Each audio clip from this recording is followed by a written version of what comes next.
ಸ್ನೇಹಿತರೆ, ಇವತ್ತು ನಾವೆಲ್ಲ ಒಂದು ಡೇಂಜರಸ್ ಭ್ರಮೆಯಲ್ಲಿ ಬದುಕ್ತಾ ಇದ್ದೇವೆ. ಅದೇನು ಅಂದ್ರೆ ಕೈಯಲ್ಲಿ ಕ್ಯಾಶ್ ಇಲ್ಲ ಅಂದ್ರೂ ಪರವಾಗಿಲ್ಲ, ಕೊಳ್ಳೋಕೆ EMI ಇದೆಯಲ್ಲ ಅನ್ನೋ ಭ್ರಮೆ. ದುಡ್ಡು ಎಲ್ಲಿಗೆ ಹೋಗ್ತಿದೆ, ಹೇಗೆ ಕರಗ್ತಿದೆ, ಖಾಲಿ ಆಗ್ತಿದೆ, ತುಂಬಾ ಜನಕ್ಕೆ ಅರ್ಥನೇ ಆಗಲ್ಲ. ಖಾಲಿಯಾಗಿ ಹೋಗಿರುತ್ತೆ ಅಷ್ಟೇ. ಯಾಕಂದ್ರೆ ಅಷ್ಟು ಬೇಕಾಬಿಟ್ಟಿಯಾಗಿ ಖರ್ಚು ಮಾಡ್ತಾ ಇದ್ದೇವೆ. ಡೂಮ್ ಪರ್ಚೇಸಿಂಗ್ ಅಂದ್ರೆ ನಮಗೀಗ ಅಗತ್ಯ ಇದೆಯೋ ಇಲ್ವೋ ಸೆಕೆಂಡ್ರಿ. ನೋಡಿ ಆಫರ್ ಕಾಣಿಸ್ತಾ, 10% ಡೌನಾ, 20% ಡೌನಾ, ತಗೋ ನನಗೊಂದಿರಲಿ ಅಂತೇಳಿ ಪರ್ಚೇಸ್ ಮಾಡ್ತಿರೋದು. ಸೊ ದುಡ್ಡು ಕೈಗೆ ಬಂದಷ್ಟೇ ವೇಗವಾಗಿ ಕಟ್ಟಾಗ್ತಿದೆ. ಆದರೆ ದಿಢೀರ್ ಅಂತ ಒಂದು ಎಮರ್ಜೆನ್ಸಿ ಬಂತು ಅಂದರೆ, ಅಥವಾ ಯಾವುದೋ ಕಾರಣಕ್ಕೆ ಒಂದು ತಿಂಗಳು ಸ್ಯಾಲ್ರಿ ನಿಂತು ಹೋದರೆ, ಅಕೌಂಟ್ ತೆಗೆದು ನೋಡಿದ್ರೆ ತುಂಬಾ ಜನರ ಬ್ಯಾಲೆನ್ಸ್ 0 ಅಥವಾ ನಿಯರ್ 0. ಹಾಗಿದ್ರೆ ಈ ಖರ್ಚಿನ ಸುಳಿಯಿಂದ ಆಚೆ ಬರೋದು ಹೇಗೆ? ಮಾರ್ಕೆಟ್ ಲಿಂಕ್ ಇಲ್ಲದೆ, ಮಾರ್ಕೆಟಿಗೆ ಒಂದು ಪೈಸೆಯನ್ನು ಹಾಕದೆ, ಬ್ಯಾಂಕ್ಗಳು ಕೊಡೋ ಬಡ್ಡಿಯೊಂದಿಗೆ ದುಡ್ಡನ್ನ ಸೇಫ್ ಆಗಿ ಸೈಡಿಗಿಟ್ಟು ಶಾರ್ಟ್ ಟರ್ಮ್ ಗೋಲ್ಗೆ, ಮೀಡಿಯಂ ಟರ್ಮ್ ಗೋಲ್ಗೆ ಫಂಡ್ ಅನ್ನ ರೆಡಿ ಮಾಡ್ಕೊಳ್ಳೋದು ಹೇಗೆ, ಗೋಲನ್ನು ರೀಚ್ ಆಗೋದು ಹೇಗೆ? ಬನ್ನಿ ಪ್ರತಿಯೊಂದನ್ನ ಡೀಟೇಲ್ ಆಗಿ ನೋಡ್ತಾ ಹೋಗೋಣ. ಹೀಗೆ ಬಂತು, ಹಾಗೆ ಹೋಯ್ತು, ದುಡ್ಡು ಎಲ್ಲಿ ಮಾಯವಾಯ್ತು? ಸ್ನೇಹಿತರೆ, ನಮ್ಮ ಕೈಯಲ್ಲಿ ಹಣ ಯಾಕೆ ನಿಲ್ತಿಲ್ಲ? ಅದಕ್ಕೆ ಮುಖ್ಯ ಕಾರಣ ಅಂದ್ರೆ ಫಿನಾನ್ಷಿಯಲ್ ಇನ್ಡಿಸಿಪ್ಲಿನ್, ಅಶಿಸ್ತು. ಮೊದಲೆಲ್ಲ ನಮ್ಮ ಪ್ಯಾರೆಂಟ್ಸ್ ಏನು ಹೇಳ್ತಾ ಇದ್ರು, ಕೈಗೆ ಸಂಬಳ ಬಂದ ತಕ್ಷಣ ಮೊದಲು ಇಂತಿಷ್ಟು ದುಡ್ಡನ್ನ ಉಳಿತಾಯ ಮಾಡುವಂತ. ಒಂದು 30,000 ಸಂಬಳ ಇದ್ರೆ ಅದರಲ್ಲಿ 10,000 ರಿಂದ 12,000 ಮೊದಲಿಗೆ ಸೇವಿಂಗ್ಸಿಗೆ ಹೋಗ್ತಾ ಇತ್ತು ಆಗಿನ ಕಾಲದಲ್ಲಿ. ಆಮೇಲೆ ಉಳಿದಿದ್ದರಲ್ಲಿ ಮನೆ ಖರ್ಚು ನಿಭಾಯಿಸ್ತಾ ಇದ್ರು. ಆದ್ರೆ ಇವತ್ತಿನ ಜನರೇಷನ್ ಮಾಡ್ತಿರೋದು ಎಕ್ಸಾಕ್ಟ್ ಆಪೋಸಿಟ್, ಉಲ್ಟಾ. ನಮ್ದೇನಿದ್ರು ಮೊದಲು ಖರ್ಚು, ಇಡೀ ತಿಂಗಳು ಅಲ್ಲಿ ಇಲ್ಲಿ ಕ್ರೆಡಿಟ್ ಕಾರ್ಡ್ ಉಜ್ಜಿ EMI ಮಾಡಿಕೊಂಡು ಎಲ್ಲಾ ಕಡೆ ಆಲ್ರೆಡಿ ಕಮಿಟ್ಮೆಂಟ್. ಸಂಬಳ ಬಂದಾಗ ಬಿಲ್ ಕಟ್ಟಿ ಉಳಿದಿದ್ರಲ್ಲಿ ಆಮೇಲೆ ಜೀವನ ನಡೆಸಿ ಸೇವಿಂಗ್ಸಿಗೆ ದುಡ್ಡೇ ಇರೋದಿಲ್ಲ. ಅದರಲ್ಲೂ UPI ಮತ್ತು ಡಿಜಿಟಲ್ ಪೇಮೆಂಟ್ಸ್ ಬಂದ್ಮೇಲಂತೂ ಜನರಿಗೆ ದುಡ್ಡು ಕೈಯಿಂದ ಹೋಗೋದು ಗೊತ್ತೇ ಆಗ್ತಿಲ್ಲ. ಮುಂಚೆ ಅಟ್ಲೀಸ್ಟ್ ಹೊಟ್ಟೆ ಉರಿತಿತ್ತು, 500 ರೂಪಾಯಿ ನೋಟ್ ಕೊಟ್ಟೆ, 2,000 ರೂಪಾಯಿ ನೋಟ್ ಕೊಟ್ಟೆ, 1,000 ರೂಪಾಯಿ ನೋಟ್ ಕೊಟ್ಟೆ ಅಂತೆಲ್ಲ. ನೋಟ್ ಬಿಚ್ಚಕ್ಕೆ ಜನಕ್ಕೆ ಕಸಿ ಬಿಸಿ ಆಗ್ತಿತ್ತು, ನನ್ನ ದುಡ್ಡು ಹೋಗ್ತಿದೆ ಅನ್ನೋ ಫೀಲಿಂಗ್ ಇತ್ತು. ಕಣ್ಣಿಗೆ ಕಾಣಿಸಿತ್ತು ದುಡ್ಡು ಹೋಗೋದು. ಈಗ ಅಕೌಂಟಲ್ಲಿ ನಂಬರ್ ಅಷ್ಟೇ ಮೈನಸ್ ಆಗೋದಲ್ವಾ, ಸ್ಕ್ಯಾನ್ ಮಾಡು ಹೊಡಿ, ಈಸಿ. ಈಗ ATMಗೆ ಹೋಗಿ ದುಡ್ಡು ತಂದು ಇಡ್ಕೋಬೇಕು ಅಂತಾನೆ ಇಲ್ಲ. ದುಡ್ಡು ಹೊರಗೆ ಹೋಗೋಕೆ 100 ದಾರಿ, ಬರೋಕ್ಕಿರೋದು ಒಂದೇ ಒಂದು ಸಣ್ಣ ಕಿಂಡಿ ಮಾತ್ರ ಅಕೌಂಟಿಗೆ ದುಡ್ಡು ಬರೋಕ್ಕಿರೋದು. ಆಮೇಲೆ ಬ್ಯಾಲೆನ್ಸ್ ಚೆಕ್ ಮಾಡಿದಾಗ ಅದರ ಪರಿಣಾಮ ಗೊತ್ತಾಗ್ತಾ ಇದೆ. ಇದನ್ನ ಆರ್ಥಿಕ ಭಾಷೆಯಲ್ಲಿ ಇನ್ಸ್ಟೆಂಟ್ ಗ್ರಾಟಿಫಿಕೇಶನ್ ಅಂತ ಕರೀತಾರೆ. ಇನ್ನೊಂದ್ ಕಡೆ ದಿನೇ ಹೆಚ್ಚಾಗ್ತಿರೋ ಮನೆ ಬಾಡಿಗೆ. ಒಂದು ಸಿಂಪಲ್ 2 BHK ಮನೆಗೂ 30,000 ರಿಂದ 40,000 ಬಾಡಿಗೆ ಕಟ್ಟೋ ಪರಿಸ್ಥಿತಿ. ಆಫೀಸಿಗೆ ಹೋಗೋಕೆ ಟ್ರಾವೆಲಿಂಗ್ ಎಕ್ಸ್ಪೆನ್ಸ್, ಅಲ್ಲಿ ಊಟ ತಿಂಡಿ ಎಲ್ಲದಕ್ಕೂ ಖರ್ಚು. ಇವು ನಾವು ಇಗ್ನೋರ್ ಮಾಡಕ್ಕೆ ಆಗದೇ ಇರೋ ಖರ್ಚು. ಇದಕ್ಕೆಲ್ಲ ಸ್ಪೆಂಡ್ ಮಾಡಲೇಬೇಕು. ದಿಢೀರ್ ಎಮರ್ಜೆನ್ಸಿಗೂ ಹಣವಿಲ್ಲ, ಸೇವಿಂಗ್ಸ್ ಅಕೌಂಟ್ ನಲ್ಲೂ ಕರಗ್ತಾ ಇದೆ ಕ್ಯಾಶ್. ಈಗ ಮೇನ್ ವಿಚಾರಕ್ಕೆ ಬರೋಣ. ಈ ರೀತಿ ಶಿಸ್ತಿಲ್ಲದ ಖರ್ಚು ಮತ್ತು ಫಾಸ್ಟ್ ಲೈಫ್ ಸ್ಟೈಲ್ ಇಂದ ಆಗ್ತಿರೋ ದೊಡ್ಡ ಅನಾಹುತ ಏನು?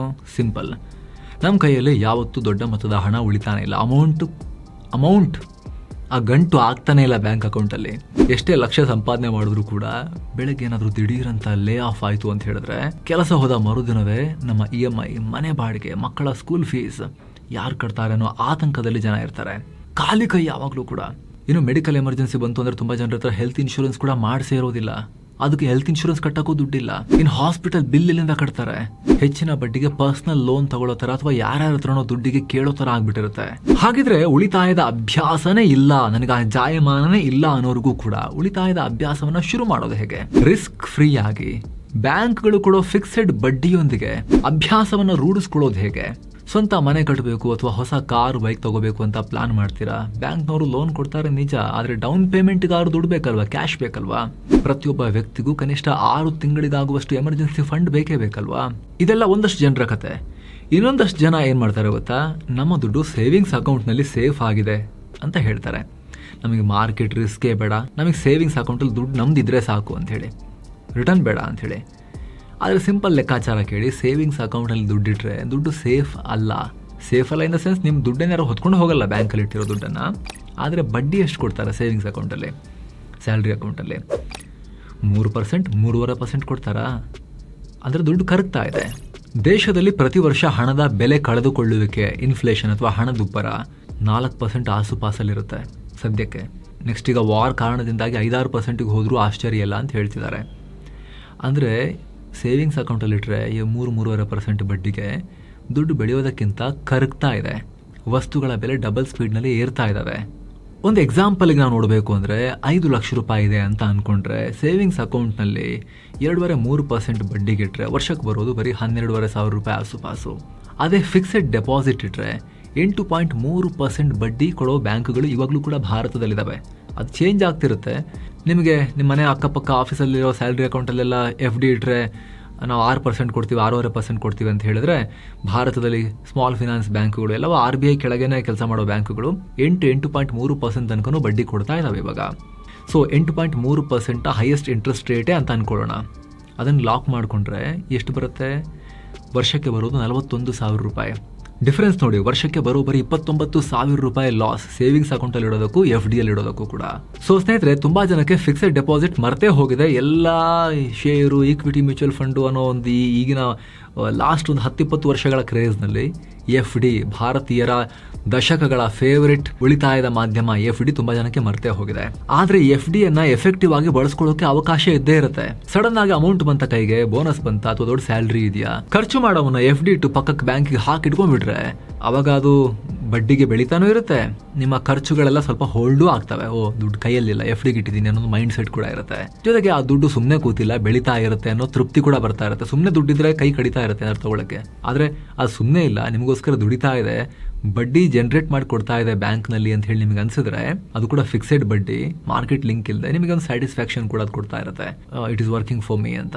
ಈಗ ಈ ವಿಡಿಯೋದ ಪಾರ್ಟ್ನರ್ ಬಗ್ಗೆ ಹೇಳೋದಾದ್ರೆ ಸ್ನೇಹಿತರೆ, FD ಮಾಡೋದು ಒಳ್ಳೆಯದೇ, ಆದ್ರೆ ಬೆಸ್ಟ್ FD ರೇಟ್ಸ್ ಅನ್ನ ಚೆಕ್ ಮಾಡೋದು ಹೇಗೆ ಅನ್ನೋ ಪ್ರಶ್ನೆ ನಿಮಗಿದ್ರೆ, ತುಂಬಾ ಜನ ಕಂಪೇರ್ ಮಾಡಕ್ ಹೋಗಲ್ಲ. ಎಲ್ಲ ಅವ್ರದ್ದು ಸ್ಯಾಲ್ರಿ ಅಕೌಂಟ್ ಇರೋ ಕಡೆ ಅಥವಾ ಮನೆ ಪಕ್ಕ ಇರೋ ಬ್ಯಾಂಕಲ್ಲಿ 5%, 6%, 6.5% ಕೊಡ್ತಾರ, ವಾಟ್ ಎವರ್ ಎಷ್ಟು ಕೊಡ್ತಾರ ಅಷ್ಟಕ್ಕೆ ಮಾಡಿಟ್ಟು ಬಂದ್ಬಿಡ್ತಾರೆ FDನ. ಆದರೆ ಇಂಟ್ರೆಸ್ಟ್ ರೇಟನ್ನು ಚೆಕ್ ಮಾಡಕ್ಕೆ ಹೋಗಿರೋದಿಲ್ಲ. ಈಗ ಸ್ನೇಹಿತರೆ, ನಿಮಗೆ FD ಬುಕಿಂಗ್ ಪ್ಲಾಟ್ಫಾರ್ಮ್ಸ್ ಇದಾವೆ. ಬ್ಯಾಂಕ್ಗಳನ್ನು ನಿಮ್ಮ ಹತ್ರಕ್ಕೆ ಅವರೇ ತಗೊಂಡ್ಬರ್ತಾರೆ. ಉದಾಹರಣೆಗೆ ಸ್ಟೇಬಲ್ ಮನಿ. ಇಲ್ಲಿ ನೀವು ಭಾರತದ 200ಕ್ಕೂ ಅಧಿಕ ಬ್ಯಾಂಕ್ಗಳ FD ರೇಟ್ಗಳನ್ನು ಕಂಪೇರ್ ಮಾಡಬಹುದು. ಭಾರತದಲ್ಲಿ ಅತಿ ಹೆಚ್ಚು 8.1 to 8.3% ತನಕನೂ ಬಡ್ಡಿ ಕೊಡೋ ಬ್ಯಾಂಕ್ಗಳಲ್ಲಿ FD ಅನ್ನ ನೀವು ಮಾಡ್ಕೋಬಹುದು. FD ಮಾಡೋಕೆ ಅಂತ ನೀವು 10 ಬ್ಯಾಂಕ್ಗಳಿಗೆ ಅಲ್ದಾಡೋ ಅವಶ್ಯಕತೆನೂ ಇಲ್ಲ. ನೀವು ಈಗಿರೋ ಬ್ಯಾಂಕ್ ಅಕೌಂಟಿಂದಾನೇ ಡೈರೆಕ್ಟ್ ಆಗಿ FD ಅನ್ನ ಈ ಹೈಯೆಸ್ಟ್ ಬಡ್ಡಿ ಕೊಡ್ತಿರೋ ಬ್ಯಾಂಕ್ಗಳಲ್ಲಿ ನೀವು ಬುಕ್ ಮಾಡ್ಕೊಳ್ಳೋಕೆ ಅವಕಾಶ ಇರುತ್ತೆ. ನಿಮ್ಮ ದುಡ್ಡು ಡೈರೆಕ್ಟ್ ಆಗಿ RBI ನಿಂದ ರೆಗ್ಯುಲೇಟ್ ಆಗೋ ಬ್ಯಾಂಕ್ಗಳಿಗೇನೆ ಹೋಗುತ್ತೆ. ನಿಮ್ಮ ಹೆಸರಲ್ಲಿ ಬ್ಯಾಂಕ್ಗಳ ರೆಸೀಟ್ ಅನ್ನ, SMS ಕನ್ಫರ್ಮೇಶನ್, ಇಮೇಲ್ ಕನ್ಫರ್ಮೇಶನ್ ಕೂಡ ಕೊಡ್ತಾರೆ KYC ಮಾಡಿಸ್ಕೊಂಡು. ಸ್ಟೇಬಲ್ ಮನಿ ಬ್ಯಾಂಕ್ಗಳನ್ನ ನಿಮ್ಮ ಹತ್ರಕ್ಕೆ ತರುವ ಪ್ಲಾಟ್ಫಾರ್ಮ್ ತರ ಅಷ್ಟೇ. ಹಾಗೆ 100% ಡಿಜಿಟಲ್ ಪ್ರೋಸೆಸ್. ಹಾಗೂ ನೀವು ಮಲ್ಟಿಪಲ್ ಬ್ಯಾಂಕ್ಸ್ ಅಲ್ಲಿ RD ಅಥವಾ FD ಬುಕ್ ಮಾಡ್ಕೊಂಡ್ರಿ ಅಂತ ಹೇಳಿದ್ರೆ ಎಲ್ಲವೂ ಒಂದೇ ಡ್ಯಾಶ್ ಬೋರ್ಡ್ ನಲ್ಲಿ ಕಾಣುತ್ತೆ. ನೀವು ಮಲ್ಟಿಪಲ್ ಆಪ್ಸ್ ಇನ್ಸ್ಟಾಲ್ ಮಾಡ್ಕೋಬೇಕು ಅಂತ ಏನಿಲ್ಲ. ಜಸ್ಟ್ 1,000 ರೂಪಾಯಿಂದಲೂ ಕೂಡ FD ಇಡಬಹುದು. ಹೈಯರ್ ಲಿಮಿಟ್ ನೀವು ಎಷ್ಟಾದ್ರೂ ಕೂಡ ನಿಮ್ಮ ಸಾಮರ್ಥ್ಯಕ್ಕೆ ಅನುಗುಣವಾಗಿ FD ಗಳನ್ನ ನೀವು ಮಾಡ್ಕೋಬಹುದು. ಆಲ್ರೆಡಿ 50 ಲಕ್ಷಕ್ಕೂ ಅಧಿಕ ಬಳಕೆದಾರರು ಫಿಕ್ಸೆಡ್ ಇನ್ಕಮ್ಗಾಗಿ ಸ್ಟೇಬಲ್ ಮನಿ ಆಪ್ ಮೂಲಕ ಅವರ ಬೇರೆ ಬೇರೆ ಆಫರಿಂಗ್ಸ್ ಅನ್ನ FD, RD ಅವುಗಳನ್ನೆಲ್ಲ ಯೂಸ್ ಮಾಡ್ತಿದ್ದಾರೆ. ಸರಿ, ಈಗ ನಿಮ್ಮ ಮೈಂಡ್ ನಲ್ಲಿ ಏನಿರುತ್ತೆ, ನಮ್ಮ FD ಸೇಫಾ ಅನ್ನೋ ಕ್ವಶನ್ ಬರುತ್ತೆ. ಬ್ಯಾಂಕ್ ಮುಳುಗ್ ಹೋಗ್ಬಿಟ್ರೆ ಅನ್ನೋ ಕ್ವಶನ್ ಕೂಡ ಕೆಲವರಿಗೆ ಬರ್ಬೋದು. ಆದ್ರೆ ಸ್ನೇಹಿತರೆ, ನಿಮ್ಮ ಗಮನಕ್ಕಿರಲಿ, ಭಾರತದಲ್ಲಿ ಎಲ್ಲಾ ಬ್ಯಾಂಕ್ಗಳು, ಸ್ಮಾಲ್ ಫಿನಾನ್ಸ್ ಬ್ಯಾಂಕ್ಗಳು RBI ಕೆಳಗೇನೆ ಕೆಲಸ ಮಾಡೋದು. ಹಾಗೂ ಆ ಎಲ್ಲಾ ಬ್ಯಾಂಕ್ ಮತ್ತು ಸ್ಮಾಲ್ ಫಿನಾನ್ಸ್ ಬ್ಯಾಂಕ್ಗಳಿಗೆ ಪ್ರತಿ ಬ್ಯಾಂಕ್ ಅಕೌಂಟ್ಗೆ ಅಪ್ ಟು 5 ಲಕ್ಷ ರೂಪಾಯಿ ತನಕ RBIನ DICGC ನಿಂದ ಇನ್ಶೂರೆನ್ಸ್ ನ ಪ್ರೊಟೆಕ್ಷನ್ ಇರುತ್ತೆ. ಒಂದು ವೇಳೆ ದೇಶದಲ್ಲಿ ಯಾವ್ದಾದ್ರು ಬ್ಯಾಂಕ್ ಮುಳುಗಿದ್ರೂ ಕೂಡ ಅಪ್ ಟು 5 ಲ್ಯಾಕ್ ರೂಪೀಸ್ ತನಕ ನಿಮಗೆ RBIನ DICGC ನೇ ಗ್ಯಾರಂಟಿ. ಅದು ಕೇಂದ್ರ ಸರ್ಕಾರ ತಂದಿರೋ ಸ್ಕೀಮ್. ಈ ಟೂಲ್ ಅನ್ನ ಎಫೆಕ್ಟಿವ್ ಆಗಿ ಬಳಸ್ಕೊಳ್ಳೋದು ಹೇಗೆ? ಓಕೆ, ಹೈಯೆಸ್ಟ್ ಇಂಟ್ರೆಸ್ಟ್ ರೇಟ್ ನ ಲಾಕ್ ಮಾಡಬೇಕು. ನಮ್ಮ ಹತ್ರ 20 ಲಕ್ಷ ಇದೆ ಅಂತ ಹೇಳಿದ್ರೆ ಪ್ರತಿ ಫ್ಯಾಮಿಲಿ ಮೆಂಬರ್ ಕೂಡ ತಮ್ಮ ತಮ್ಮ ಹೆಸರಲ್ಲಿ 4 ಜನ ಇದ್ದಾರೆ ಅಂತ ಹೇಳಿದ್ರೆ 5 ಲಕ್ಷ 4 ಜನರ ಹೆಸರಲ್ಲಿ ಒಂದೇ ಬ್ಯಾಂಕ್ನಲ್ಲಿ ಇಡೋಕೆ ಅವಕಾಶ ಇರುತ್ತೆ. ಅವಾಗ ಏನಾಗುತ್ತೆ ಹೇಳಿ, ಪ್ರತಿಯೊಬ್ಬರ ಹೆಸರಲ್ಲಿ ಸಪರೇಟ್ FD ಇದ್ದಾಗ ಆ 4 ಜನರ ಅಕೌಂಟ್ಗಳಿಗೂ ಕೂಡ ಪ್ರತ್ಯೇಕವಾಗಿ ಅಪ್ ಟು 5 ಲಕ್ಷ ರೂಪಾಯಿ RBIನ DICGCನ ಇನ್ಶೂರೆನ್ಸ್ ಕವರೇಜ್ ಬಂದ್ಬಿಡುತ್ತೆ. ಇಲ್ಲ, ಒಬ್ಬರೇ ಇರೋದು, ನಿಮ್ಮ ಹೆಸರಲ್ಲೇ ಮಾಡ್ಕೋಬೇಕು ಅಂತಿದ್ರೆ ಅಲ್ಲಿ ಡಿಫ್ರೆಂಟ್ ಬ್ಯಾಂಕ್ಸ್ ಅಲ್ಲಿ ನೀವು ಸ್ಟೇಬಲ್ ಮನಿ ಆ್ಯಪ್ ಥ್ರೂ ಹೋಗಿ ನಂಬರ್ 1, 2, 3, 4 ಹೈಯೆಸ್ಟ್ ಇಂಟ್ರೆಸ್ಟ್ ರೇಟ್ ಕೊಡ್ತಿರೋ ಬ್ಯಾಂಕ್ಗಳು ಯಾವುದು ಅಂತ ಚೆಕ್ ಮಾಡಿಕೊಂಡು ಡಿಫ್ರೆಂಟ್ 4 ಬ್ಯಾಂಕ್ಸ್ ಅಲ್ಲಿ ಒಬ್ಬರೇ ವ್ಯಕ್ತಿ ಕೂಡ FD ಅನ್ನ ಇಟ್ಕೊಂಡು ಅವಾಗ 4 ಬ್ಯಾಂಕಲ್ಲಿರೋ ನಿಮ್ಮ FD ದುಡ್ಡಿಗೂ ಕೂಡ ಅಪ್ ಟು 5 ಲಕ್ಷ ರೂಪಾಯಿ ತನಕ RBIನ DICGCನ ಇನ್ಶೂರೆನ್ಸ್ ಕವರೇಜ್ ಅನ್ನ ಪಡ್ಕೊಳ್ಳೋಕೆ ಫ್ರೀ ಆಗಿ ಏನು ಮಾಡಬೇಕಾಗಿಲ್ಲ. ಇಟ್ಟ ತಕ್ಷಣ ಅದು ಕವರೇಜ್ ಬಂದ್ಬಿಡುತ್ತೆ. ಓಕೆ, ಜೊತೆಗೆ ಮಿಡಲ್ ಅಲ್ಲೇ ದುಡ್ಡು ಬೇಕಾದ್ರೆ ಕೆಲ ಬ್ಯಾಂಕ್ಗಳು ಪೆನಾಲ್ಟಿ ಇಲ್ಲದೆ ದುಡ್ಡು ಡ್ರಾ ಮಾಡೋ ಆಪ್ಷನ್ ಕೊಡ್ತವೆ. ಇನ್ನು ಕೆಲ ಬ್ಯಾಂಕ್ಗಳಲ್ಲಿ ಇನ್ಸ್ಟೆಂಟ್ ವಿಡ್ರಾವಲ್ ಫೀಚರ್ ಕೂಡ ಇದೆ. ನೀವು ವಿಡ್ರಾಲ್ಗೆ ಅಪ್ಲೈ ಮಾಡಿದ ತಕ್ಷಣ ನಿಮ್ಮ ದುಡ್ಡು ನಿಮ್ಮ ಅಕೌಂಟ್ಗೆ ವಾಪಸ್ ಬಡ್ಡಿ ಸಮೇತ ರೀಫಂಡ್ ಆಗುತ್ತೆ. ಸೊ ನಿಮಗೆ ಏನಾದರೂ ಆಸಕ್ತಿ ಇತ್ತು ಅಂದ್ರೆ ಸ್ನೇಹಿತರೆ, ವಿಡಿಯೋ ಕೆಳಗಡೆ ಡಿಸ್ಕ್ರಿಪ್ಷನ್ ಮತ್ತು ಪಿನ್ ಮಾಡಿರೋ ಕಾಮೆಂಟ್ನಲ್ಲಿ ಸ್ಟೇಬಲ್ ಮನಿಯ ಲಿಂಕ್ ಇದೆ.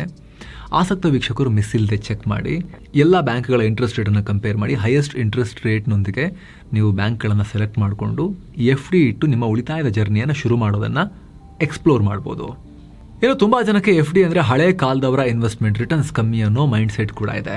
ಆದರೆ ಮಾರುಕಟ್ಟೆ ರಿಸ್ಕ್ ಇಲ್ಲದೆ 8.3% ವರೆಗೂ ಬಡ್ಡಿ ಸಿಗುತ್ತೆ ಅನ್ನೋದು ಇವತ್ತಿನ ತುಂಬಾ ಜನರಿಗೆ ಗೊತ್ತೇ ಇಲ್ಲ. ಇನ್ನು FD ಇಟ್ಟಾಗ ಇಂತಿಷ್ಟು ವರ್ಷಕ್ಕಂತ ಇಡಬೇಕಲ್ವಾ ಅಂತ ಕೆಲವರು ಪ್ರಶ್ನೆ ಕೇಳ್ಬೋದು. ಅದಕ್ಕೊಂದು ಐಡಿಯಾ ಇದೆ, ಅದೇ FD ಲ್ಯಾಡರಿಂಗ್ ಅಂತ.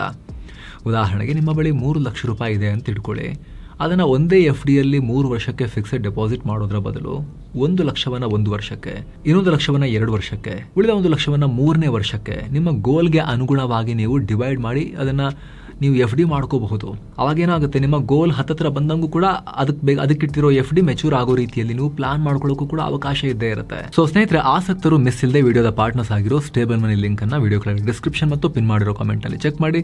ಲಕ್ಷ ಗಟ್ಟಲೆ ಬೇಕು ಅಂತಿಲ್ಲ FD ಇಡಕ್ಕೆ. ಜಸ್ಟ್ 1,000 ರೂಪಾಯಿಂದಲೂ ಕೂಡ ಈ FD ಇಟ್ಟು ಉಳಿತಾಯದ ಅಭ್ಯಾಸವನ್ನು ಶುರು ಮಾಡ್ಕೊಳ್ಳೋಕೆ ಅವಕಾಶ ಇರುತ್ತೆ. ಆಸಕ್ತರು ಮಿಸ್ ಇಲ್ಲದೆ ಚೆಕ್ ಮಾಡಿ. ಮತ್ತೆ ಭೇಟಿ ಆಗ್ತಿರೋಣ. ನಮಸ್ಕಾರ.